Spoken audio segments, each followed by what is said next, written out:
की सबसे बड़ी खबर, अंडे फेंके, जूतों की माला पहनाकर शहर में घुमाया और कराई उठक बैठक। बंगाल में टीएमसी के कई नेता गिरफ्तार। आपको बता दें कि पश्चिम बंगाल की राजनीति में इन दिनों एक के बाद एक ऐसे दृश्य सामने आ रहे हैं जिन्होंने पूरे देश का ध्यान अपनी ओर खींच लिया है। कहीं नेताओं पर अंडे फेंके जा रहे हैं, कहीं जूतों की माला पहनाकर सार्वजनिक रूप से घुमाया जा रहा है, तो कहीं नेताओं को उठक बैठक करने के लिए मजबूर किया जा रहा है। इन घटनाओं के बाद कई टीएमसी नेताओं की गिरफ्तारी भी हुई है और राज्य की राजनीति में बड़ा बवाल खड़ा हो गया है। दरअसल हाल ही में हुगली जिले में टीएमसी के वरिष्ठ नेता और पूर्व नगर पालिका अध्यक्ष संपन्न सामंत का एक वीडियो सोशल मीडिया पर तेजी से वायरल हुआ। वीडियो में देखा गया कि स्थानीय लोगों ने उन्हें जूतों की माला पहनाई, उठक बैठक करवाई और उन पर अंडे तथा टमाटर भी फेंके।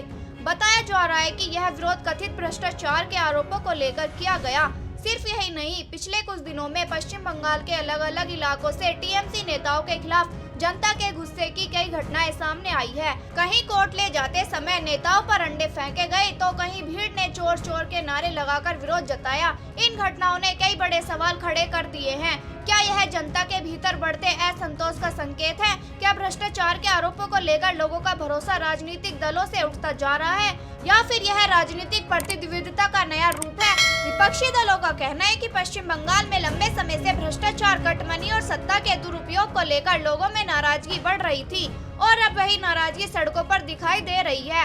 वहीं टीएमसी का आरोप है कि विपक्ष इन घटनाओं को राजनीतिक रंग देकर माहौल खराब करने की कोशिश कर रहा है।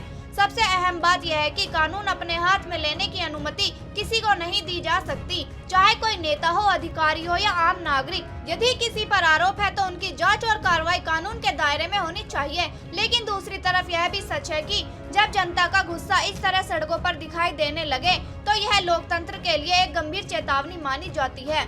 राजनीतिक विश्लेषकों का मानना है कि इन घटनाओं का असर आने वाले समय में पश्चिम बंगाल की राजनीति पर पड़ सकता है।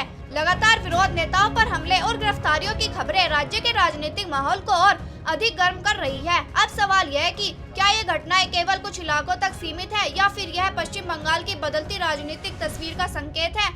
क्या जनता वास्तव में व्यवस्था से नाराज है, या फिर इसके पीछे राजनीतिक रणनीति काम कर रही है? आप इस पूरे मामले को किस नजरिए से देखते हैं? अपनी राय कमेंट्स बॉक्स में जरूर बताइए। ब्यूरो रिपोर्ट, बहुजन हलचल।